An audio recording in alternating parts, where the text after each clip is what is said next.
And what's up, everybody? Welcome back to the channel. It is your boy Cheap Ludes, and I'm back with another video. So I'm back after the crushing disappointment that was yesterday's pack opening.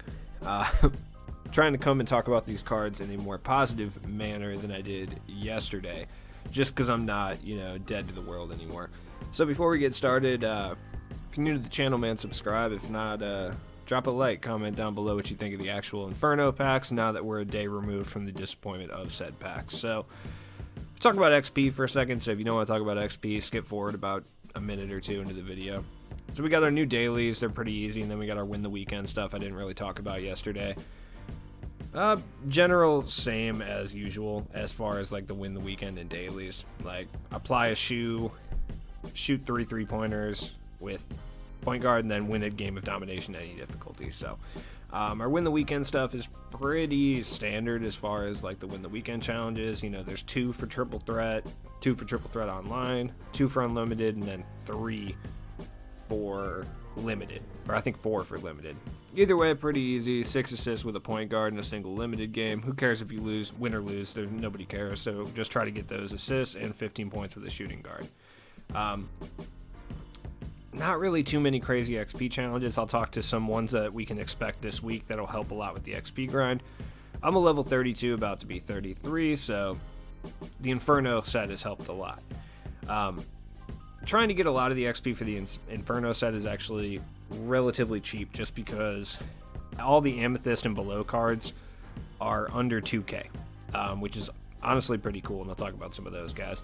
So then we got our week 3 ones that we got on Friday as well. So we got like Nets assist. I would do that during the complete a domination game. Just use a Nets point guard or a Nets shooting guard, whoever really, and just get 10 assists. I mean, realistically, if you've already completed all of domination, just play a rookie game. There's really no point in upping the difficulty. You can get a lot of these done, especially if you combine it with the Inferno players or some of the other guys that you need to get the XP done with.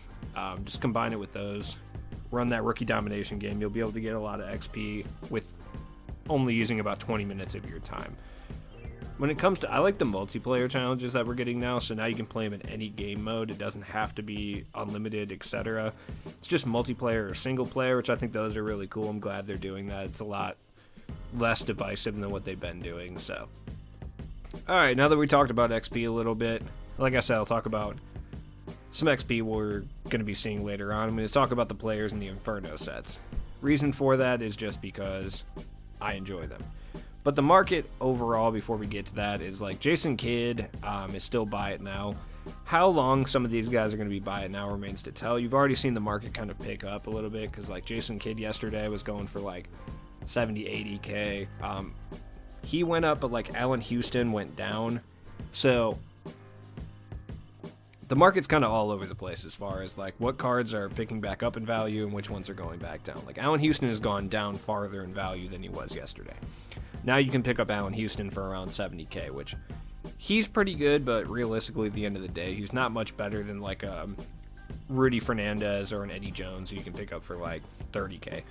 Ben Gordon's kind of holding strong. Stackhouse has gone down significantly in value, but he does seem to be going back up. I picked him up for 60k yesterday, and looks like he's already back up to around 70, so even when I end up selling him, I should make my profit back, even with that 10% that 2k takes out, which I feel like not a lot of people talk about, how they just take 10% of the profit of a card for seemingly no reason.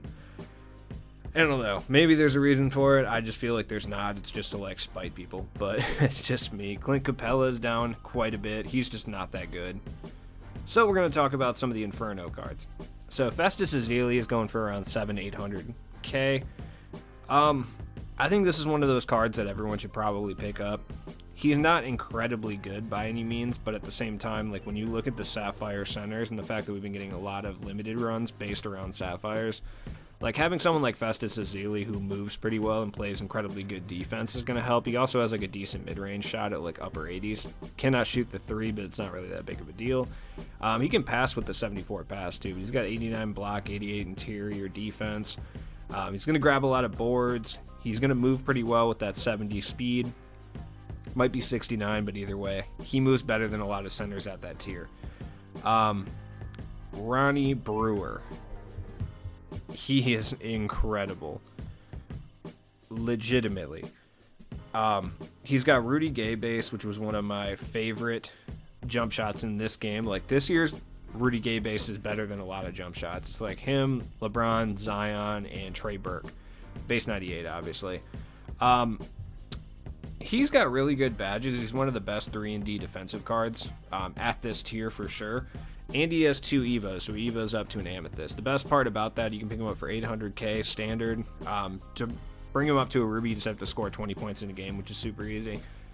And the best part is, even when he's at an Amethyst, he registers as a Sapphire in anything that involves matchmaking. So, Mike Miller's not very good. He's not a terrible card, but he's...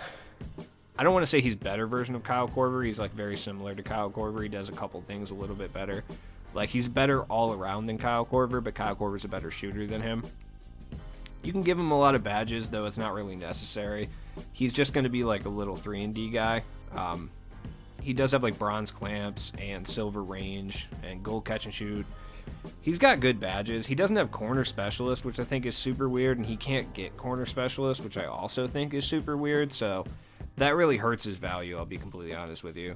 Jarrett Jack is a god. Jarrett Jack is 1,000 MT and legitimately better than Ruby Marco Fultz, in my opinion. Like, especially once he's Evo'd. Once he's Evo'd, he's definitely better. 45 gold badges, including literally every badge in the game that you want. Deadeye, Flexible, Hot Zone Hunter, Range Extender. He's also got, like, Clamps, Intimidator, Interceptor. He doesn't have Steady Shooter, which is huge as well. So he's a little bit worse on next gen because he doesn't have that badge. But on current gen, it makes him a little bit better, obviously. He has that 85 3-point, which isn't great, but once he's Evo'd, it's up to like a 92, so that's pretty solid. I don't think there's a question that he is way too good to be 1,000 MT. I don't think you're going to see his price surge too much. Like, if you pick up a bunch at 1,000 MT, you could see him go up to 1,500, 2,000 at some point, but at the same time, he's going to be so incredibly good. Plus, let's not talk about how he has the fastest jump shot in the game. Aaron Afalo. Aaron Afalo is an incredible Amethyst card. Good stats all around. He plays excellent defense. That 89 speed and 87 speed with ball, you'd like to see that be a little bit higher. But Aaron Afalo is going to be an extremely good 3-and-D cone. He's basically just going to play like lockdown defense. He's going to shoot the lights out. 85 pass intercept, 90 on ball steal, 85 shot contest, 50 block shot, but he's a shooting guard. Who cares? 5 foul tendency. That 76 take charge tendency is really one of the only negatives to this card, because a lot of times when you're letting the CPU play defense, especially over on next gen, he's going to try to take a bunch of like charges. He's got Hall of Fame catch and shoot, corner specialist, and clamps. That's about 3 of the best Hoff badges in the game to have. Intimidator gold, which is solid. Interceptor gold. He's got Giant Slayer. I mean, he's got 46 total badges. Quick first step, Space Creator, Unpluckable, Clutch Shooter, Deadeye, Flexible, Hot Zone, and Range. No Steady.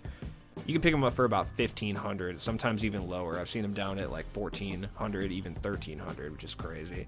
Michael Porter Jr. is an absolute god. Like, I hate Michael Porter Jr., but like, I really got to respect this card, man. He's really, really good. He's leaps and bounds better than any Amethyst big man in this game. I would be willing to say he's leaps and bounds better than any Amethyst small forward in this game at this point. He's got decent defensive tendencies. He's not going to be an incredible defender. He has that 5 play discipline tendency, which kind of sucks. He's not going to run plays very well, but, you know, could be worse. He's got Hoff, catch and shoot, corner specialist, flexible, and hot zone hunter, which, I mean, could you fucking ask for more at that point? Like, that's a really solid batch of Hoff badges to have, especially for an Amethyst at this stage. Gold difficulty, he's got gold, pretty much everything. Showtime, handles for days, quick first step, unpluckable tight handles, range.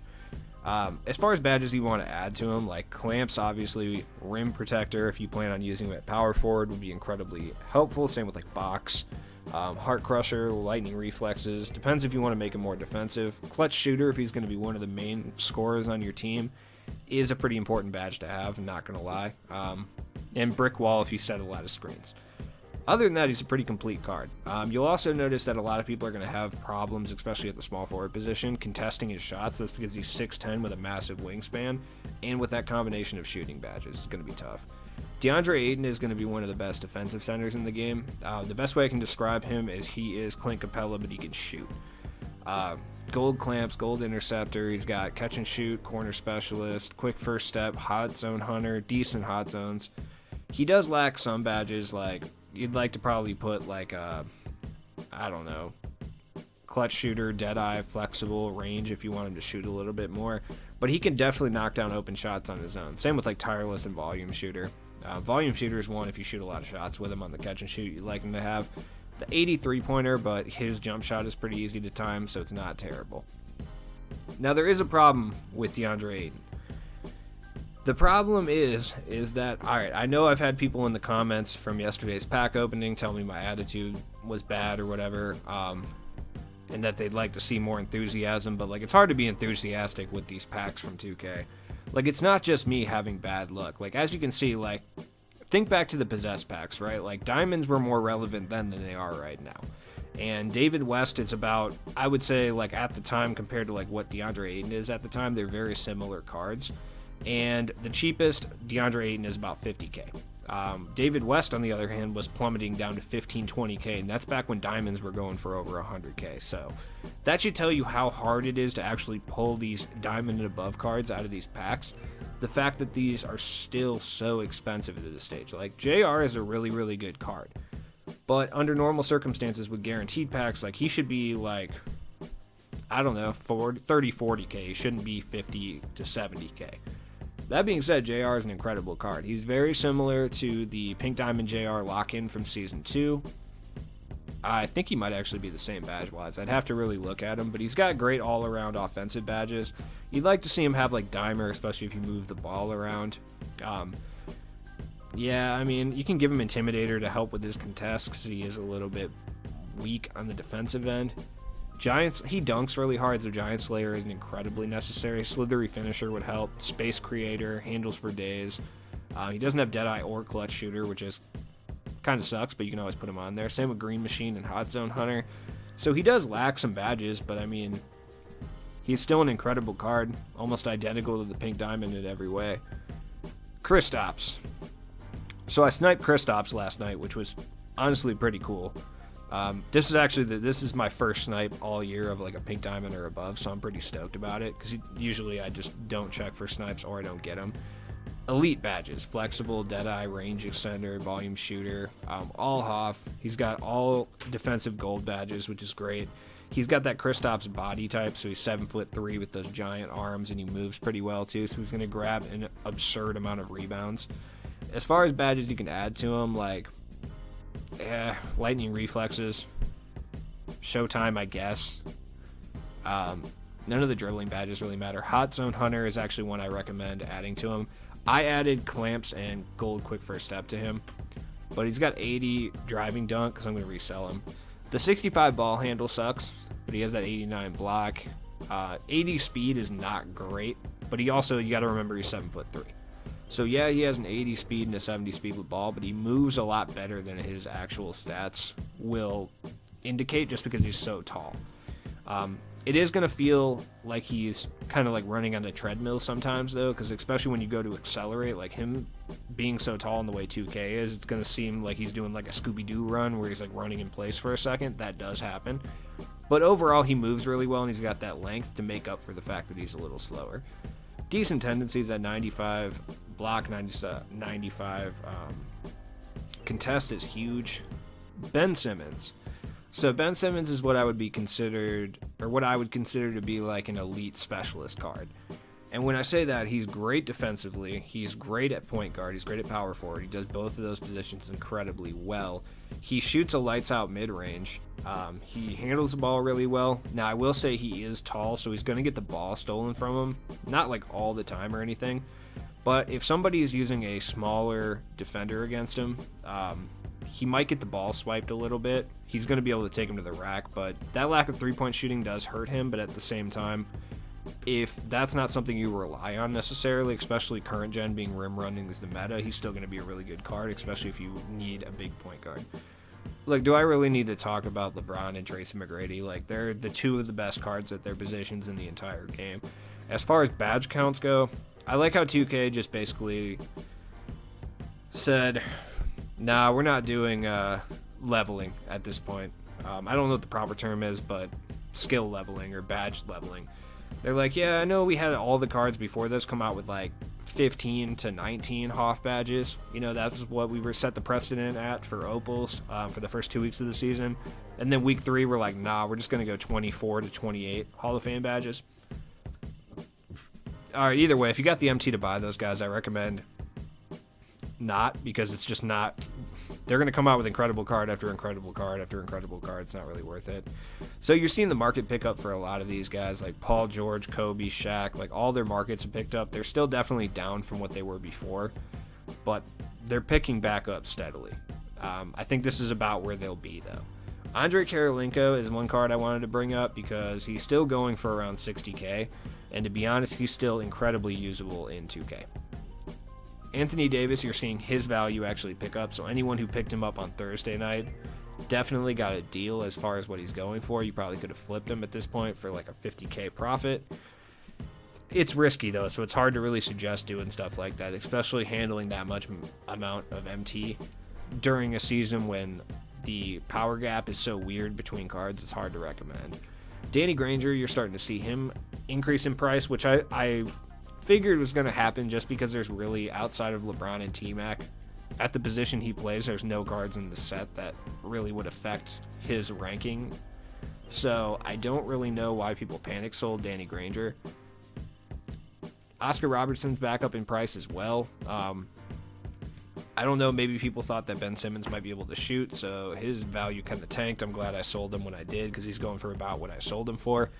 Oscar Robertson's still a really good card in this game, but I'd wait a couple weeks because I guarantee he'll be down at like 60, 70K in like a couple weeks. Once we get another, or a Opal point guard that's packable, which I guarantee we get this upcoming week. Last thing I wanted to talk about is the token market, because we are going to get challenges for Ceballos and Jim Jackson for XP, so you definitely want to have enough tokens to get those guys if you guys are going for Kawhi Leonard, because they're probably going to be 1,000 XP a piece, possibly even more, just depends. Probably get 2 challenges for each diamond player, and I'm guessing they're going to do a few more diamond players as well. I'm not sure who hasn't had challenges and who has at this point. So if you have that question, dude, jump in the comments and I'll go ahead and research that in my past season videos and then give you a list of guys who are probably going to get those challenges so you can kind of prepare for that. Though I would wait to actually buy any of them until the challenges come out, just to be on the safe side, if that makes sense. So anyways, guys, I hope this video helped you out in any way, shape, or form. As always, I've been your boy Cheap Ludes, and I'll be back every single day with NBA 2K21 content. Hopefully I can help you guys save some MT, make some MT, etc. I think tomorrow I'm going to be doing my rate squad video, so definitely stay tuned for that. I'm going to post on the community page tomorrow so you can submit your squad, and hopefully you'll get in. As always, man, it's been a pleasure, and peace out.